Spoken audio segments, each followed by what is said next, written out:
He's taking it the wrong way. He's thinking I'm automatically dooming our relationship by talking about a prenup. Yeah, I don't will put signatures. Mallorie is staring at one piece of information that suddenly makes every uncomfortable money conversation with Rasit feel completely different. And the scary part is not that the document or message proves some huge secret plan. It does not. The scary part is that it makes Mallorie start questioning conversations she once thought were completely normal. Questions about what she owned. Questions about financial security. Questions about what marriage would mean financially. Questions about what would happen to certain assets once they became husband and wife. At the time, Mallorie could explain all of that away as two adults talking seriously about marriage. Now she is wondering whether Rasit was thinking about their financial future before he was even thinking about their emotional future. And that is a very different question. Rasit immediately tells her she is reading everything in the worst possible way. He says discussing money before marriage is responsible, not suspicious. And technically, he is right. But Mallorie has one problem. If money truly never mattered to Rasit, why does it seem to appear in so many of their most serious conversations? That contradiction becomes much more important than any single message. And by the time Mallorie asks him one brutal question, would you still marry me if I had nothing? Rasit's hesitation may tell her more than the answer that comes afterward. Because this is no longer just a fight about money. It is about motive. Does Rasit want Mallorie? Does he want the security that comes with Mallorie? Or can both things be true at the same time? That is where this relationship gets much more complicated. The first thing worth separating here is financial curiosity from financial obsession. There is nothing strange about couples discussing money before marriage. Honestly, couples probably should talk about it. Debt matters. Savings matter. Spending habits matter.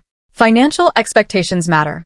And if two people are seriously planning to combine their lives, pretending money does not exist is not romantic. It is unrealistic.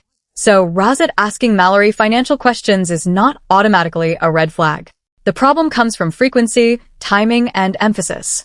Mallorie starts remembering how early some of those conversations happened. She remembers Rasit asking what she had built for herself. What kind of financial stability she had. How money might work after marriage. What would remain separate. What would become shared. And suddenly she is going back through those memories with a different filter. That is dangerous because hindsight can completely change how we interpret somebody. A question that once sounded practical can suddenly sound strategic.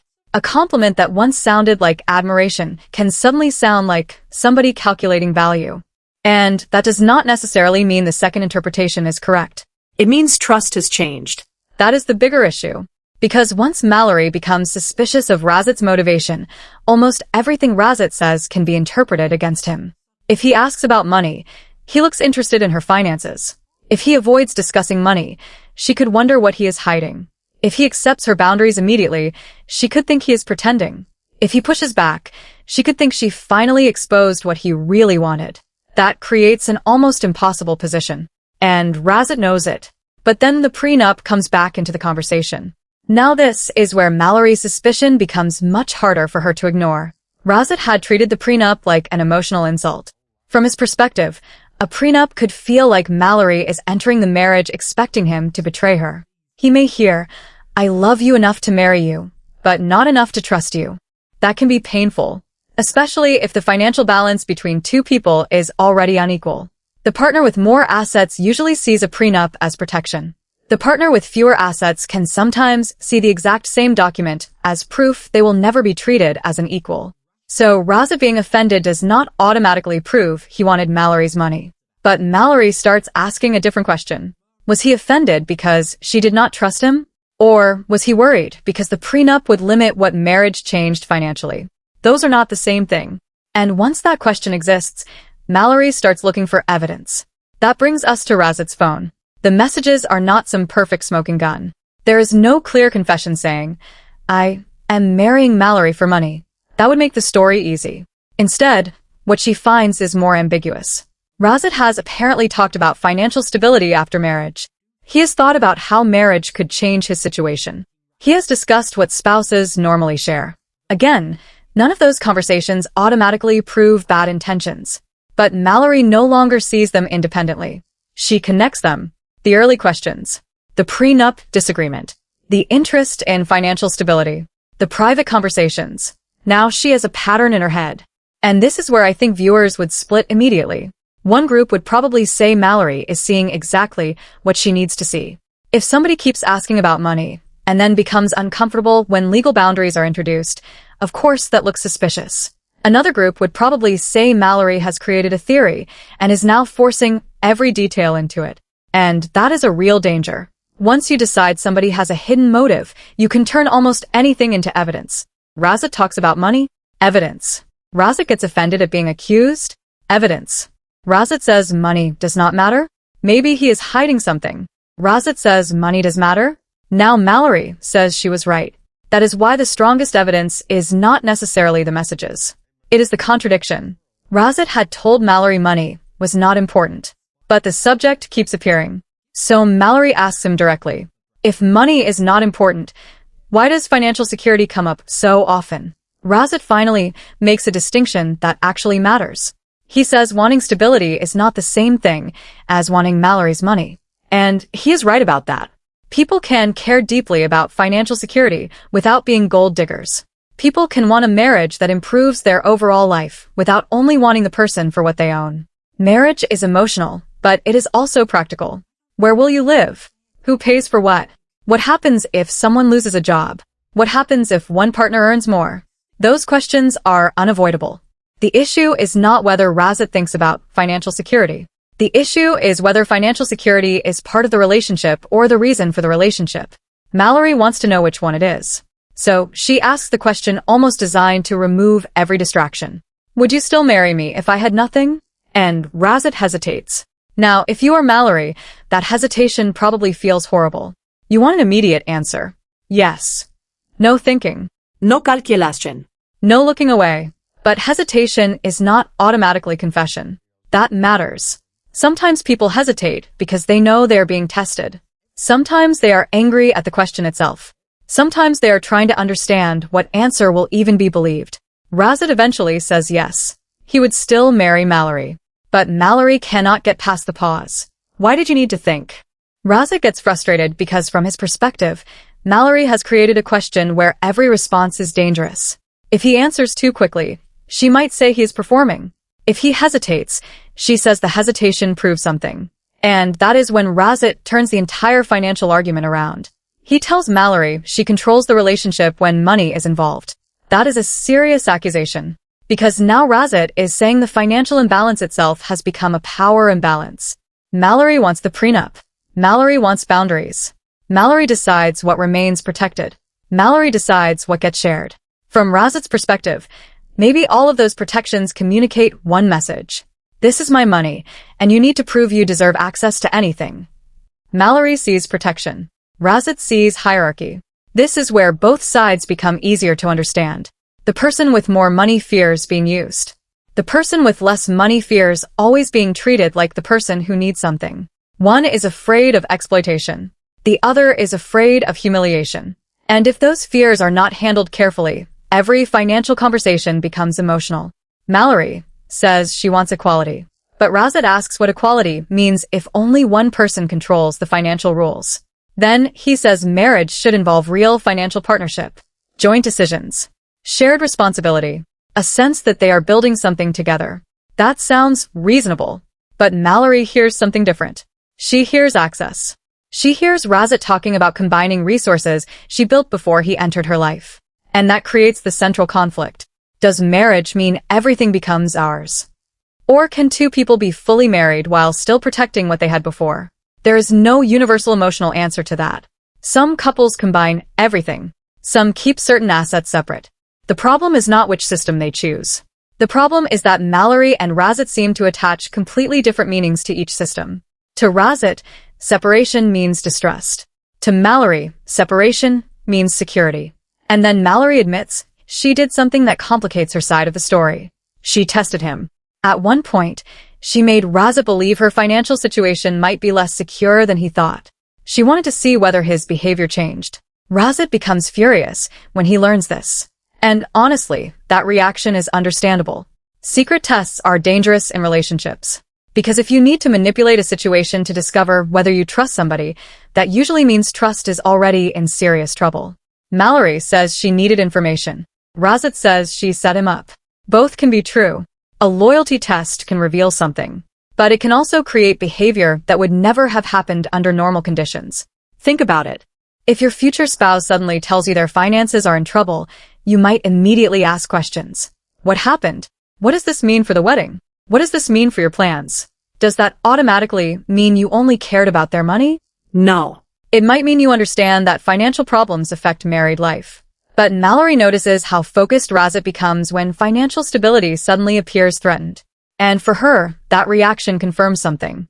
When romance feels uncertain, Rasit talks about love. When money feels uncertain, he becomes intensely practical. Mallory does not like the difference. Rasit says she is confusing concern with greed. And that may be one of the strongest arguments he makes. Because worrying about your future after learning that your partner's financial situation changed is normal. The issue is the intensity. Mallory feels Rasit's concern crossed from planning into personal disappointment.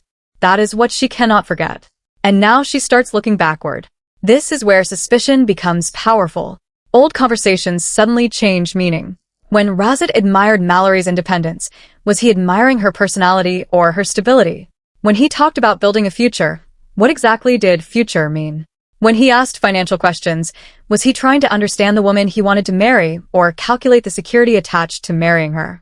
Again, Mallory does not have perfect proof. She has interpretation. And that distinction is everything. Some viewers would probably strongly support her caution. They would say if your instincts are telling you somebody is unusually focused on finances, protecting yourself before marriage is common sense. Why risk everything just because someone says, "Trust me"? Another section of viewers would probably say Mallory is creating a relationship Rasit can never succeed inside. If he has to constantly prove he does not care about money, every financial conversation becomes suspicious. That is exhausting. And there is another layer here. If Mallory fundamentally believes Rasit could be using her, why marry him at all? That is the question the prenup cannot solve. A prenup can protect assets. It cannot create trust. You can legally protect yourself and still wake up every morning wondering whether the person beside you loves you for the wrong reason. That is not a healthy foundation. Then Rasit makes another statement that bothers Mallory. He says marriage should change the way they think about ownership. Once they are married, it should not always be mine and yours. It should become ours. Mallory immediately challenges that. Why does "we are one" seem especially important when the conversation is about money? That lands. Because she believes Rasit wants financial unity while still wanting personal independence in other areas. So she sees inconsistency. If marriage means complete unity, it cannot only mean unity when there is something valuable to share. Rasit realizes how his argument sounds. And this is where he finally gets emotional. He tells Mallory he wants her, not her bank account. He reminds her that their relationship includes memories, affection, plans, struggles, and conversations that had nothing to do with money. And this is where I think the story gets more interesting than simply calling Rasit a villain. Maybe he does genuinely love Mallory. Maybe he also cares about financial security. Those two things are not mutually exclusive. People often want romance and stability. They want love and a better future. The question becomes which one survives if the other disappears. Mallory decides there is only one way to find out. She gives Rasit a condition. They can continue toward marriage. But everything Mallory built before the marriage stays protected. No automatic access. No ownership simply because they marry. No expectation that her premarital assets suddenly become Rasit's security. This is the ultimate test from Mallory's perspective. If Rasit says yes immediately, maybe she has misunderstood him. If he refuses, every suspicion becomes louder. Rasit does not say yes immediately. He says he needs time. And Mallory looks devastated. Because now she asks the obvious question. If you just told me money does not matter, what exactly do you need time to think about? That moment could easily become the point where viewers decide Rasit has exposed himself. But I think his explanation deserves to be considered. Rasit says the condition is not only financial. It is emotional. He believes Mallory is essentially saying, I am willing to marry you while expecting that you might try to take advantage of me. And Rasit wonders what kind of marriage begins with that assumption. That is a fair concern. Mallory wants protection before trust. Rasit wants trust before accepting the protection. And neither one wants to move first. That is the deadlock. Mallory believes trusting first could cost her financially. Rasit believes proving himself under suspicion could cost him his dignity. So the wedding suddenly stops being the most important question. Mallory is no longer asking, when are we getting married? She is asking, why are we getting married? That is much more serious. Because wedding details can be changed. The date can move. Plans can change. But if one partner doubts the other person's fundamental motivation, the entire relationship becomes unstable. Rasit becomes frustrated because he feels there are no words left that can prove his love. And Mallory is equally frustrated because words are exactly what she no longer trusts. Then Rasit finally says something he probably should have admitted much earlier. Money does matter. Financial stability matters to him. He does not want to enter marriage feeling powerless. He does not want a future where Mallory always owns the security and he simply lives inside it. That admission actually makes his position more believable, because saying money means absolutely nothing would be unrealistic. Of course, money matters when people are building a life. The important question is how much. Rasit says Mallory's money is not why he wants her. But he also admits he does not want a marriage where he feels financially unequal forever. Mallory hears the honesty, but she cannot forget the timing. Why did this clarity come only after she found the conversations? Why did Rasit first insist money did not matter? Why did the prenup create such a strong reaction?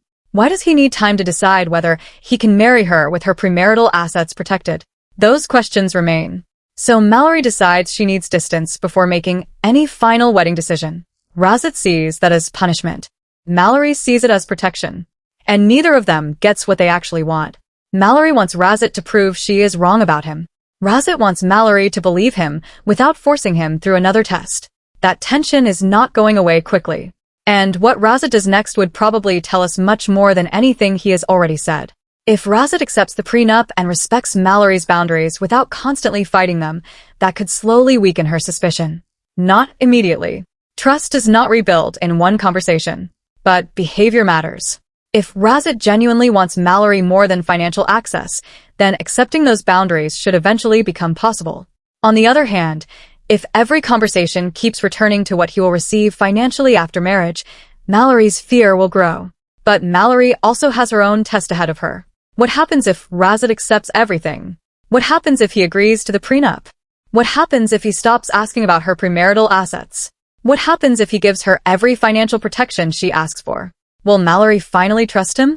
Because if the answer is no, then money is no longer the actual problem. Permanent suspicion is. At that point, Rasit could do everything correctly and Mallory might still interpret him through the worst possible lens.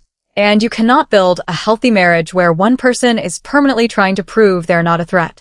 That is why the biggest reveal here may not actually be that Rasit wants Mallory's money. The deeper reveal is how little trust exists around the subject.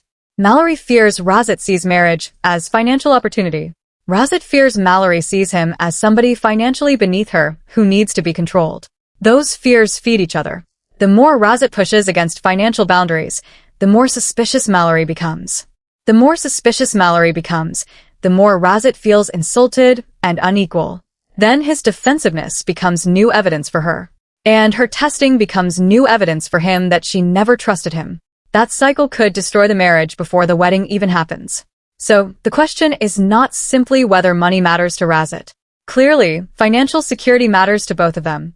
The real question is what happens when the money is removed from the emotional equation.